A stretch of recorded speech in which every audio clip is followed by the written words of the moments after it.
মিশরের গ্রান্ড মুফতি সে ঘোষণা দিয়েছে ইসরায়েলের বিরুদ্ধে যুদ্ধ করা যাবে না। কোন মুসলমানের অন্তরে যদি জিহাদের তামান্নার আকাঙ্ক্ষা না থাকে তার মৃত্যু হবে মুনাফিকের মৃত্যু। সুসংবাদ, এমন এক সময় অচিরেই আসতেছে, ইমাম মাহদির আগমন হচ্ছে, ঈসা আলাইহিস সালাতু ওয়াস সালাম আসতেছে, এই দুনিয়া থেকে সমস্ত অমুসলিমকে নিশ্চিহ্ন করে দেওয়া হবে, দুনিয়ায় কোনো অমুসলিম থাকবে না। ইহুদিদের আজকে খুব বাহাদুরি, খুব লম্পঝম্প শুরু হয়েছে। খ্রিস্টানরা ইহুদিদের সাথে একাত্মতা ঘোষণা করে মুসলিম নিধন, তারা জঙ্গ মামলা হামলা, তারা বোমা চালাইতেছে মুসলিমকে নিধন করার জন্য। কথা ঠিক নেবে ঠিক? কোথায় চলতেছে? ফিলিস্তিনে, ফিলিস্তিনের গাজায়, রাফায়, বিভিন্ন শহরে মুসলিম নিধন চলতেছে। আমি মুসলিম নিধন তো পরের কথা, আরে মানুষ নিধন চলতেছে, মানুষ নিধন। মুসলমান কি মানুষ না? না, মানুষ না। আজকে মানবাধিকার সংগঠন তারা বিবৃতি দিয়েই বন্ধ। জাতিসংঘ কি কোনো ভূমিকা আছে? কোনো ভূমিকা নাই। কোনো অমুসলিম দেশের সাথে যদি মুসলমান দেশের কোনো গণ্ডগোল বাজে তখন জাতিসংঘের চেঁচামেচি শুরু হয়ে যায়, ওখানে শান্তি বাহিনী পাঠাইতে হবে, বলে কি না? শান্তি বাহিনী পাঠাইতে হবে, শান্তি কায়েম করতে হবে, জাতিসংঘ মাথা ব্যথা শুরু হয়ে যায়। কিন্তু ফিলিস্তিনে মুসলমানকে নিধন করা হচ্ছে, জাতিসংঘের একেবারে নিশ্চুপ হয়ে আছে। এটা কি জাতিসংঘ না জাতে অজাতে সংঘ? এটা কোনো জাতিসংঘ হতে পারে না যে এই জাতিসংঘ মুসলমান নিধন হলেও চুপ থাকে, কোনো পদক্ষেপ গ্রহণ করে না। এটা কেমন জাতিসংঘ? এই জন্য আল্লামা ইকবাল বলেছে, এটা আমার কথা নয়, এটা কোনো জাতিসংঘ নয়, এটা জাতে অজাতে সংঘ। এই জাতিসংঘ মুসলমানের অধিকার সংরক্ষণ করে না, এই জাতিসংঘ ইহুদি খ্রিস্টানের অধিকার সংরক্ষণ করে। ঠিক না ঠিক? আজকে মুসলিম জাতি তারা একতাবদ্ধ নয়, মুসলমান জনগণ কিছুটা একতাবদ্ধ আছে, কিন্তু মুসলিম শাসকরা একতাবদ্ধ নয়। মুসলিম শাসকরা ক্ষমতা রাখার ভয়ে, ক্ষমতা চলে যাবে এই ভয়ে তারা ভীত হয়ে তারা আমেরিকার বিরুদ্ধে কথা বলে না, ইসরায়েলের বিরুদ্ধে কথা বলে না। অথচ আল্লাহ সূরা নিসায় বলেছেন, ওয়ামা লাকুম লা তুকাতিলুনা ফি সাবিলিল্লাহ। ও মুমিনেরা, ও মুসলমানেরা, তোমাদের কি হলো? তোমাদের কি হলো? তোমরা আল্লাহর পথে কেন লড়াই করতেছো না? এ কথা কে বলছে? আল্লাহ বলছে। আল্লাহ, তোমরা কেন লড়াই করতেছো না আল্লাহর পথে? কাদের পক্ষে? কোরআন শরীফ বলে, ওয়াল মুস্তাদাফিনা মিনার রিজাল ওয়ান নিসা ওয়াল বিলদান। ওই দুর্বল পুরুষ, দুর্বল নারী, দুর্বল শিশুদের পক্ষে তোমরা কেন লড়াই করতেছো না? আচ্ছা বলেন, গাজায় যে হামলা হচ্ছে সেখানে কি শুধু হামাসের বাহিনীর উপরে হামলা হচ্ছে, না সাধারণ নারী পুরুষ বিরুদ্ধে শিশুদের উপরে হামলা হচ্ছে? হ্যাঁ, হাজার হাজার সাধারণ মানুষের উপরে হামলা হচ্ছে। কোরআন শরীফ এই কথাই বলতেছে। আমার মনে হয় কোরআন শরীফ এই গাজাওয়ালাদের জন্য নাজিল হয়েছে, এখন নাজিল হয়েছে। আয়াতের দৃষ্টিভঙ্গি, ওয়াল মুস্তাদাফিন মিনার রিজাল ওয়ান নিসা ওয়াল বিলদান। দুর্বল পুরুষ, দুর্বল নারী, দুর্বল শিশুদের পক্ষ নিয়ে ও মুসলমানেরা তোমরা কেন লড়াই করতেছো না? তারা কি দুর্বল নয়? এই গাজার মুসলমানেরা, পুরুষেরা, নারীরা, শিশুরা কি দুর্বল নয়? দুর্বল। তারা সব দিক দিয়ে দুর্বল, অসহায়। তাদের পক্ষে লড়াই করার জন্য আল্লাহর নির্দেশ। এই অবস্থায় মুসলিম শাসকদেরকে জিহাদের ঘোষণা দেওয়া দরকার, লড়াইয়ের ঘোষণা দেওয়া দরকার। দরকার কি দরকার না? আমি শুনলাম মিশরের গ্রান্ড মুফতি সে ঘোষণা দিয়েছে ইসরায়েলের বিরুদ্ধে যুদ্ধ করা যাবে না, যুদ্ধ করা যাবে না। মিশরের গ্রান্ড মুফতি এই ঘোষণা দিয়েছে। আমি এই ঘোষণা শোনার পরে আমি মন্তব্য দিয়েছি, এই গ্রান্ড মুফতি হতে পারে না, এ হলে ইহুদি খ্রিস্টানের দালাল। সে যুক্তি দিয়েছে, এখন তাদের বিরুদ্ধে যুদ্ধ করলে আরো ক্ষতি বেশি হবে। ক্ষতি কি হবে? এটা কি ভালো যুক্তি না খোরা যুক্তি? তাদের বিরুদ্ধে যুদ্ধ ঘোষণা করলে কি হবে? ক্ষতি বেশি হবে।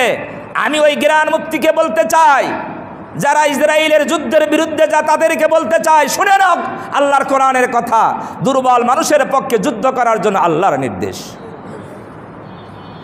রাসূল সাল্লাল্লাহু আলাইহি ওয়াসাল্লাম যখন মদিনায় হিজরত করে গেলেন, দ্বিতীয় হিজরতে রমজান মাসে যখন জানলেন মক্কার সশস্ত্র বাহিনী হাজারের ঊর্ধ্বে সুসজ্জিত হয়ে মদিনা আক্রমণ করার জন্য মদিনার দিকে রওনা দিয়েছে, এই ঘটনা জানেন না? জানেন না? নবীজি সাল্লাল্লাহু আলাইহি সাল্লাম কেবল নতুন ইসলামী রাষ্ট্র, দুর্বল, কোনো শক্তি নাই, কোনো টাকা পয়সা নাই, কোনো অস্ত্রপাতি নাই, সাহাবেদেরকে নিয়ে পরামর্শ করে মাত্র 313 জন সাথীকে রেডি করলেন। কয়জন? তার মধ্যে নাবালকও ছিল। কি ছিল? মুআজ, মুআউযিজ, নাবালেক, সাবালেক হয়নি। অস্ত্র নাই, তরবারি নাই, ঘোড়া নাই, উট নাই, তীর নাই, মাত্র কয়েকটা তীর, কয়েকটা তরবারি, কয়েকটা উট, ঘোড়া, আর বাকি সব হেঁটে যার হাতে যা আছে এই নিয়ে মদিনা থেকে এই কাফের বেঈমানদেরকে উৎখাত করার জন্য বের হলেন মক্কার পথে। কোন পথে? এরা মক্কা থেকে আসতেছে, তাদের প্রতিহত করার জন্য মদিনা থেকে বের হলেন। সাক্ষাৎ হলো কোথায়? বদরে। সাক্ষাৎ হলো কোথায়? বদরে। সাক্ষাতের ঘটনা আপনারা জানেন। লড়াই হয়েছে না হয় নাই? যুদ্ধ হয়েছে না হয় নাই? না, নবীজি এই কথা বলছিলেন যে এই সুসজ্জিত বাহিনীর বিরুদ্ধে আমরা দুর্বল, অস্ত্র শস্ত্র নাই, আমরা আল্লাহর উপর তাওয়াক্কুল করে বসে থাকি, এ কথাই বলছে। ওই গ্রান মুফতি বলছে আল্লাহর উপর ভরসা করে বসে থাকা দরকার। আল্লাহ রসুল আল্লাহর উপর ভরসা করে বসে থাকেন নাই, যা ছিল তার ততটুকুই নিয়ে সুসজ্জিত বাহিনীর বিরুদ্ধে লড়াই করার জন্য উনি মদিনা থেকে বের হয়েছেন। যুদ্ধ হয়েছে, মুসলমানরা বিজয়ী হয়েছে, না হয় নাই? ওই সুসজ্জিত বাহিনী কি হয়েছে? পরাজিত হয়েছে। এটা তো গেল 1400 বছর আগের ঘটনা। এই বিংশ শতাব্দীতে, একবিংশ শতাব্দীতে আমরা জানি এই আফগানিস্তানের দুর্বল তালেবান, তাদের তেমন কোনো অস্ত্র শস্ত্র নাই, গরিব অসহায়। এই দুর্বল তালেবানরা রাশিয়াকে পরাজিত করেছে, এই দুর্বল তালেবানরা আমেরিকাকে পরাজিত করেছে। দৃষ্টান্ত আছে না নাই? না, তালেবানরা মনে করেছিল তাদের বিরুদ্ধে কথা বলা যাবে না, ওরা যা করে করুক। না, প্রতিহত করেছে? প্রতিহত করেছে। আরে মুসলমানরা তো জেহাদ চালিয়ে যাবে, যার কাছে যা থাকবে জেহাদের তামান্না রাখবে, জেহাদ চালিয়ে যাবে। হাদিসের মধ্যে আসছে কোনো মুসলমানের অন্তরে যদি জেহাদের তামান্নার আকাঙ্ক্ষা না থাকে তার মৃত্যু হবে মুনাফিকের মৃত্যু। মৃত্যু হবে কিসের? মুনাফিকের মৃত্যু। আপনার যেই শক্তি আছে এতটুকু নিয়েই জেহাদের তামান্না রাখতে হবে, আকাঙ্ক্ষা রাখতে হবে। নবীজি বলেন এরপরে যদি তোমার মৃত্যু তোমার বিছানায় হয় তারপরেও তোমার মৃত্যু হবে শহীদি মৃত্যু। আজকে মুসলিম রাষ্ট্রপ্রধানরা তারা আজকে নিশ্চুপ হয়ে আছে। তোমরা মনে করছো আমেরিকা তোমাদের ক্ষমতা ধরে রাখবে, এটা কোনো তোমরা স্বপ্নের জগতে, ঘুমের মধ্যে তোমরা রয়েছো। এটা মনে করো না যে ফিলিস্তিন তারা দখল করে তারা চুপ থাকবে। ফিলিস্তিন দখল করে এরপরে ইরাক দখল করবে, ফিলিস্তিন দখল করে এরপরে তারা মিশর দখল করবে, তারপরে তারা কাতার দখল করবে, সৌদি দখল করবে। এটাই তাদের পরিকল্পনা। তোমরা মনে করছো এই ফিলিস্তিন দখল করে তারা চুপচাপ? এটা তোমরা ভেবো না। এখনো সোচ্চার হও, মুসলিমরা ঐক্যবদ্ধ হও, প্রতিহত করো, যুদ্ধের ঘোষণা দাও। যুদ্ধের ঘোষণা দাও ঐক্যবদ্ধভাবে। যুদ্ধের ঘোষণা কি সাধারণ পাবলিক দিবে না রাষ্ট্রপ্রধান দিবে? কে দিবে? রাষ্ট্রপ্রধান দিবে। এখন আমি মনে করি কোরআন হাদিসের দৃষ্টিকোণ থেকে ফিলিস্তিনিদের পক্ষে এই মুহূর্তে জিহাদ ফরজ হয়ে গিয়েছে। জিহাদ কি ফরজ? মুসলমানদের জন্য জিহাদ করা ফরজ হয়ে গিয়েছে। কোরআন হাদিসের আলোকে মুসলমানদের জন্য জিহাদ করা ফরজ হয়ে গিয়েছে। যদি জিহাদ থেকে আমরা পিছপা হই তাহলে আমরা সকলেই কি হয়ে যাব? সকলেই নিশ্চিহ্ন হয়ে যাব। এই জন্য আমরা, আমাদের আশার আলো হলো আমরা জিহাদের জন্য আমরা ইচ্ছা পোষণ করি, জিহাদের ঘোষণা দেই। এই বাতিলের পক্ষে, অন্যায়ের বিরুদ্ধে ন্যায়ের পক্ষে থেকে জিহাদের ঘোষণা দিতে হবে। আমাদের জন্য, আমাদের নেতৃত্বের জন্য ইমাম মাহদী আসতেছে। কে আসতেছে? ইমাম মাহদি আসতেছে। তারপর ঈসা আলাইহিস সালাম আসতেছে।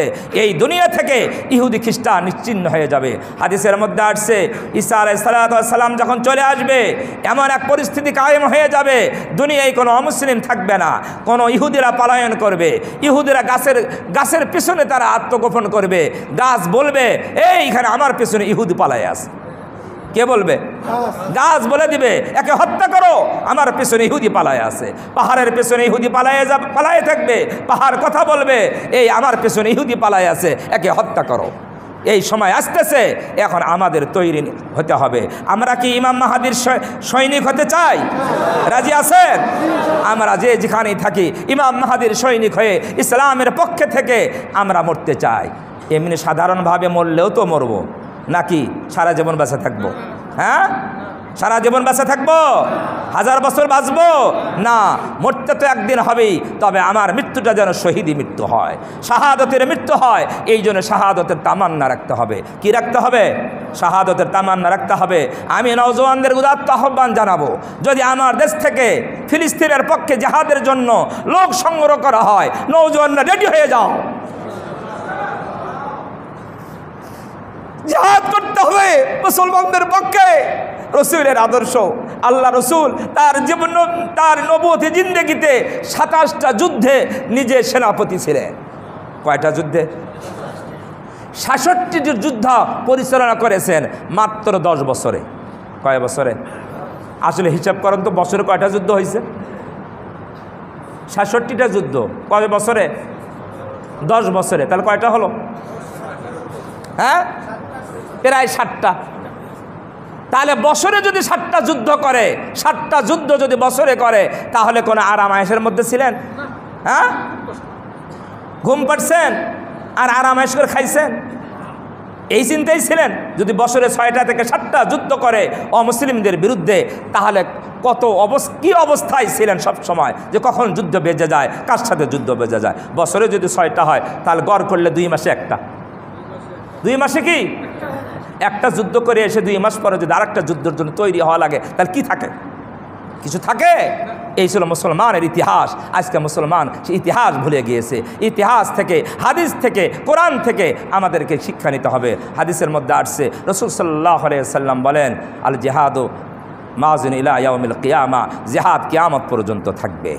মুসলমানদের জিহাদ কতদিন থাকবে? কিয়ামত পর্যন্ত থাকবে। এই জিহাদ হবে ন্যায়ের পক্ষে, ন্যায়ের পক্ষে, অন্যায়ের বিরুদ্ধে, ন্যায়ের পক্ষে, অন্যায়ের বিরুদ্ধে, হকের পক্ষে, বাতিলের বিরুদ্ধে এই লড়াই চালিয়ে যেতে হবে। আল্লাহ সুবহানাহু ওয়া তাআলা ফিলিস্তিনের প্রতি রহম করেন, সবাই বলে আমিন। গায়বী সাহায্য দিয়ে ফিলিস্তিনকে স্বাধীন হওয়ার তৌফিক দান করেন, সবাই বলে আমিন। ইহুদি খ্রিস্টান কোরআনের সূরা ফাতিহার আলোকে আমরা বলবো এরা হলো মাগদুব। ইহুদিরা কি? মাগদুব, গায়রুল মাগদুবি আলাইহিম। এটাকে ইহুদিদেরকে বলা হয়েছে অভিশপ্ত জাতি, অভিশপ্ত জাতি। খ্রিস্টানকে বলা হয়েছে ওয়ালাদ-দাল্লিন, এরা হলো পথভ্রষ্ট জাতি। এই ওয়ালাদ-দাল্লিন পথভ্রষ্ট, মাগদুব হলো অভিশপ্ত।